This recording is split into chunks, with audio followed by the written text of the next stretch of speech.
Mangwanani Malelepo Vukenjani Klekwas, welcome to Africa. Good morning, your portal into Africa's potent stories. Today we explore critical developments across the continent, starting in Tanzania, where journalists' safety and democracy are under scrutiny ahead of the 2025 elections. Reported by our correspondent in Madagascar, President Andry Rajoelina calls for a national dialogue amid youth protests. The UN warns a worsening humanitarian crisis in northern Mozambique, while Nigeria secures a $32.8 million settlement with Meta over data privacy violations. Finally, Egypt's Khaled el-Anani is poised for historic leadership at UNESCO. South Africa's latest affairs, entertainment and sports updates are presented by Arrie Hougaard, our correspondent in Cape Town. Watch us on DSTV 285, GoTV 25, OneUp2.com, and NTV Afrika on YouTube. My name is Ashwin. Top story shortly.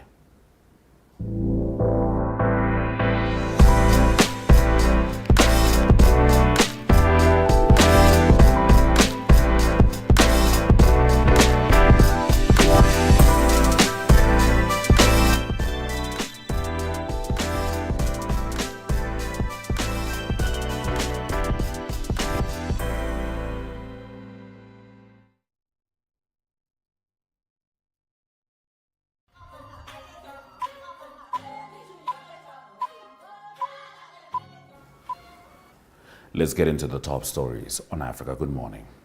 Stakeholders in Tanzania have urged the government to create a secure environment for journalists, warning that silencing a journalist is silencing society. The statement came during a national dialogue in Dar es Salaam, convened to deliberate on the safety and security of journalists as the country prepares for its 2025 general election. The dialogue, supported by UNESCO, the Tanzania Human Rights Defenders Coalition, and the Union of Tanzania Press Clubs, UTPC, emphasized the press's role in promoting informed and peaceful public discourse. However, Human Rights Watch has accused Tanzanian authorities of intensifying political repression, alleging that the government has suppressed media freedom and compromised the independence of the Electoral Commission. Now, in response, Inspector General of Police Camillus Wambura assured that security agencies are ready to protect journalists and citizens alike, pledging adherence to constitutional guarantees on freedom of expression. President Samia Suluhu Hassan, the ruling party's candidate, called for calm, stating that elections are neither war nor violence. Critics, however, maintain that her administration has grown increasingly authoritarian despite such assurances of peace and reform. Madagascar's President Andry Rajoelina has called for a national dialogue after weeks of youth-led protests and a 48-hour ultimatum from demonstrators demanding his resignation. The unrest, which began over power and water shortages, has swelled into broader demands for political accountability and reform. This week, Rajoelina appointed Army General Rufin Fortunat Zafisambo as Prime Minister following his dismissal of his cabinet, but protesters dismissed the move as cosmetic.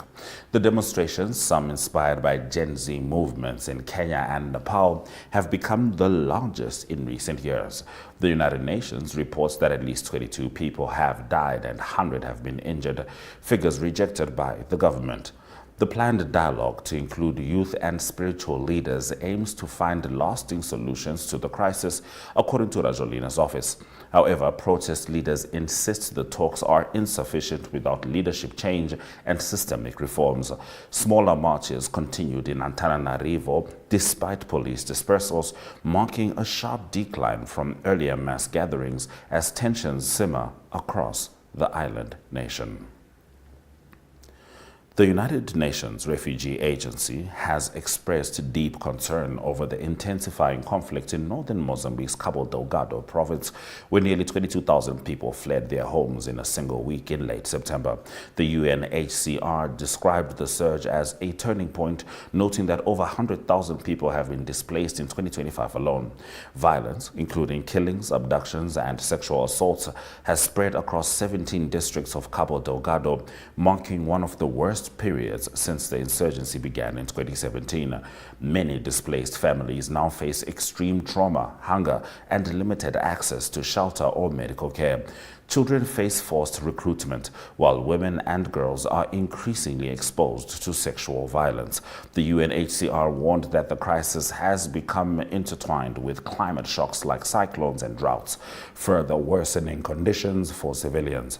Despite global funding shortages, only 66 million of the required 352 million has been received. The agency continues to provide aid, mental health support, and document replacement services.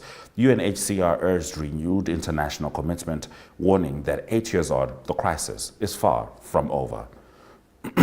Excuse me. Meta Platforms Inc., owner of Facebook and Instagram, will pay $32.8 million to Nigeria's Data Protection Commission after being accused of breaching the Nigeria Data Protection Act. The settlement, expected to conclude by the end of October this year, follows months of legal disputes and marks a significant victory for Nigeria's digital sovereignty. The NDPC has charged Meta with using user data for behavioral advertising without consent, transferring data abroad illegally, and failing to file compliance audits. In response, Meta agreed to revise privacy policies, conduct localized assessments, and secure explicit user consent for targeted ads. The case signals growing regulatory assertiveness across Africa as Nigeria leads efforts to enforce accountability among global tech giants. Similar fines have recently been issued to other multinational firms under Nigeria's evolving data governance framework. The deal is expected to reshape Meta's operations in the region and influence how international platforms handle African user data, reflecting a broader continental push for transparency, user protection, and fair digital trade practices. UNESCO is on the verge of a historic leadership shift as Egypt's former Minister of Tourism and Antiquities, Khaled el-Anani, was nominated to become its first ever Director General from the Arab world. If confirmed in November by the General Conference, the 54-year-old Egyptologist will succeed at a time when the Paris-based agency faces financial strain and geopolitical division following the U.S. withdrawal. El-Anani has pledged to lead with inclusivity and balance, describing UNESCO's mission across education, culture, science, and communication as global public goods. During his tenure as minister, he spearheaded major heritage projects such as the National Museum of Egyptian Civilization and initiatives to revive tourism. His priorities are expected to include educational equality, cultural preservation, and rebuilding international partnerships, particularly efforts to re-engage the U.S. His nomination represents a milestone for Arab and African representation within the United Nations cultural arm, symbolizing renewed confidence in UNESCO's potential to bridge divides and strengthen its global impact. Those have been our top stories on Africa Good Morning. Shortly, we'll be joined by Arrie Hougaard as he delivers the South Africa report. But prior to that, it's the weather.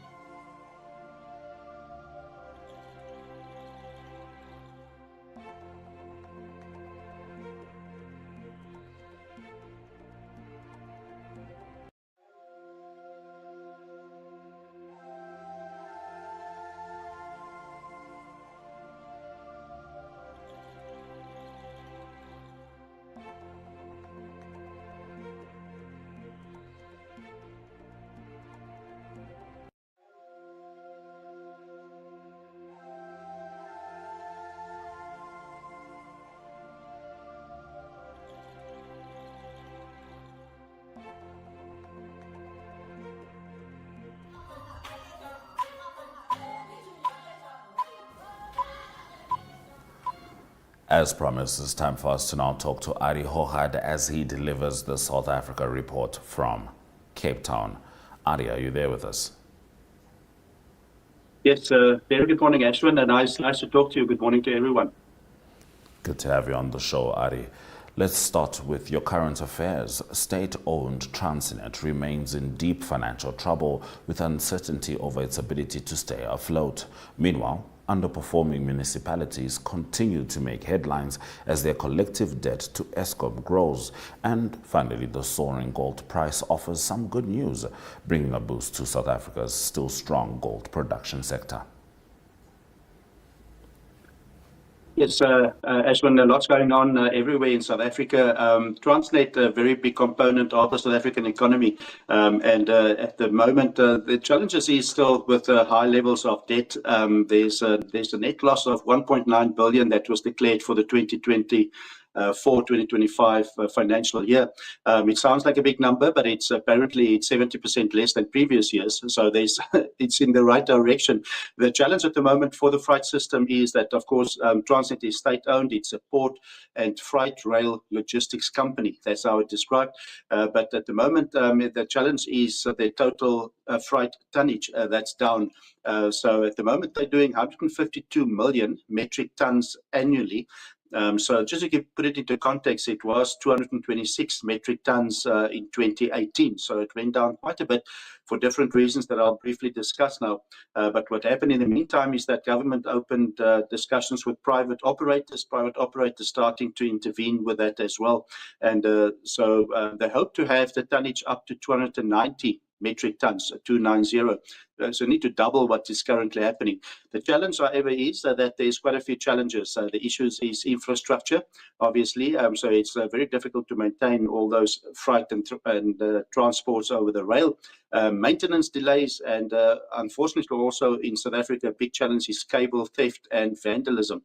So that doesn't help the whole infrastructure. Important for Transnet to be operational and functional because there's lots of pressure on the road transport at the moment in South Africa because of that, but some things can only be transported by Transnet. So at the moment, their debt is 138 billion South African rand, but they did get government guarantees of roughly 145 billion recently. But the liability, the net current net liability position is still 62 billion. So it's quite a big number. So let's move on to other discussions. There's elections. There's municipal elections coming up next week. I can see in the media in South Africa lots of heat on municipalities. All the political parties starting to claim that they can serve their community very well. So it normally happens. It's just a year out from all of that, but it's underperforming municipalities that is under threat at the moment. So the challenge there is not it's not service providing only, but it's not paying their clients. There's one example in Yeteba local municipality. They in the Eastern Cape, and they owe Eskom that we can see there. They owe them quite a lot of money, 800 million South African rand. The municipalities across South Africa owe Eskom quite a lot of money. They owe Eskom 100 billion South African rand. So that's money that's came in. That's money that's that municipalities not paid to Eskom. Across South Africa, also municipalities have lots of debt. Unfortunately, there's loans and bonds adding up to 427 billion. So that needs to be sorted out. It's big numbers that I'm talking about that's owed in debt. But basic service provision is important. Some of the service providers waited 1,300 days, creditors, to get their money. So that's quite a long time. It's almost like 4 years. So it's the systems that are not working in certain areas. But what's good from the elections coming next year, Ashwin, is that everybody's trying to think, how can we serve our community better? Because they want to be in those positions. And so basic service delivery, like you see there, that's not in place, is a big challenge in most of the areas in South Africa. So hopefully the money can be used for basic services, and then the rest can fall into place. Just also on the economy side, a bit of good news for the South African economy is the gold price. So the gold price went through the $4,000 per ounce level for the first time, and it was normally the gold price is typically, they track economic and political stresses, if I can call it that. So if there's stresses around the world politically and economically, then normally gold is a good anchor for you. To put it into context, in the year when COVID was around, the dollar went through the 2,000 level, and when President Trump administration started to do the tariffs on everybody in the world, it went through the 3,000. Now there's lots happening all over the world, uncertainties, and it went through the 4,000. So South Africa produced 100 metric tons of gold per year. That's a lot of gold. But in the 70s and 80s, it was 1,000 metric tons, but it's still 100 metric tons. So that definitely boost or contribute to the GDP in South Africa, and also contribute to employment. So hopefully the gold price will help South Africa in that way. So there's challenges on one side with Eskom, but there's good news also on current news with the gold price doing better at the moment. So that's current news at the moment. That's what. All right, Arrie, let's swing into your sport as Bafana prepare for a crucial World Cup qualifier against Zimbabwe on Friday, while the South African women's cricket team competes in the 50-over World Cup. Yes, South African football team, Bafana, the men's team, under pressure now after losing those 3 important points against that game against Lesotho for fielding a player that wasn't meant to play. So that was not good, but now it's an important game on Friday evening. It's in Durban. It's Madiba Stadium.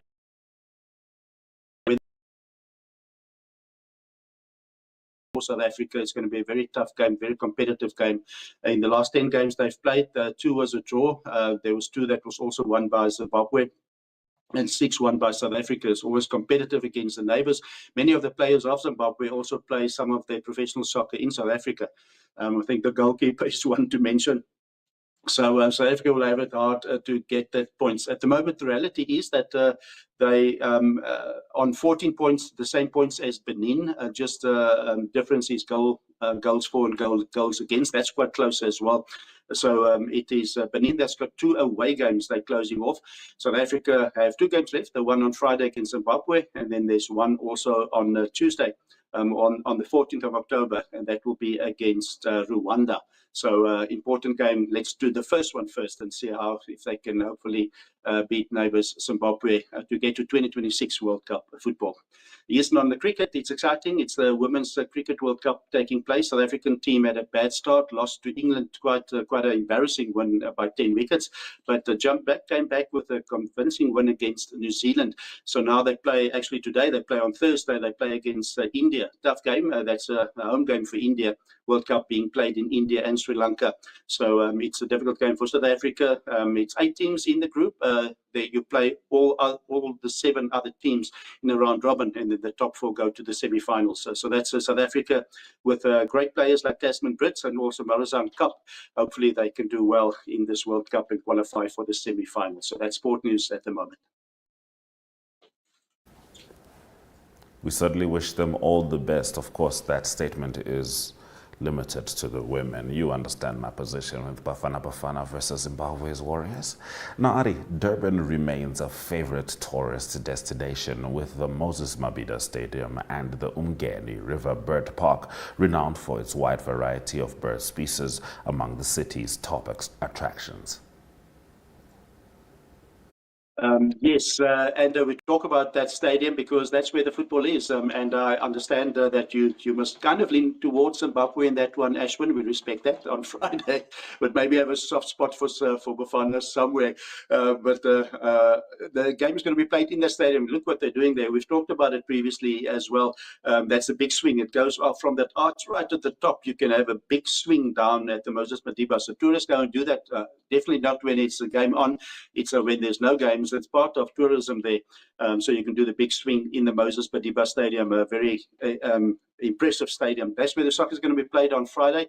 But if you don't want to do that or have done that already, also the Umgeni River Bird Park, it's just 10 minutes from the city center. It's 3 hectares big, so it's a brilliant place. There's 800 birds, different birds from 220 species. So it's a great place to visit. It's a great variety.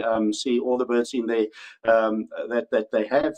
There's quite a few to look out for. There's vultures and there's storks, and there's also the southern ground hornbill. It's one of the birds that you can see there. Look at those beautiful birds. So it's great to visit, and it's very affordable. Just 78 Rand for adults and 50 Rand for kids to go and watch, to go and see those animals that is in Durban. So lots to do in Durban while you're there for this big soccer, Bafana Zimbabwe. And that is the green a dove, the green African dove, beautiful. So look at what's happening there at the Umgeni River Bird Park, and we'll be shouting hard for Bafana Bafana for the women's football, and hopefully the gold prize will stay, will continue to grow a little bit. So that is all the news. That's like the entertainment news at the moment in South Africa. Sounds like a wonderful spot indeed. Thank you, Arrie, for delivering the South Africa report as only you can. Thanks, Ashwin. Nice talking, and have a great day, everyone. We'll talk again next week. Bye-bye. All right. Many thanks to Arrie Hougaard once again. Let's get straight into the economic news stories. Boeing delays hamper Ethiopian Airlines expansion plans. Now, this is important. Ethiopian Airlines, Africa's largest carrier, is facing significant setbacks due to aircraft delivery delays from Boeing, threatening its ambitious growth strategy. With more than 100 aircraft on order, the airline's chief executive officer, Mesfin Tassiu, confirmed that deliveries have fallen behind schedule, impacting long-term fleet planning. Despite the challenges, the airline continues to maintain a strong partnership with Boeing spanning nearly 75 years. Half of its current fleet consists of Boeing aircraft, including 787 Dreamliners, 777s, and 737 models.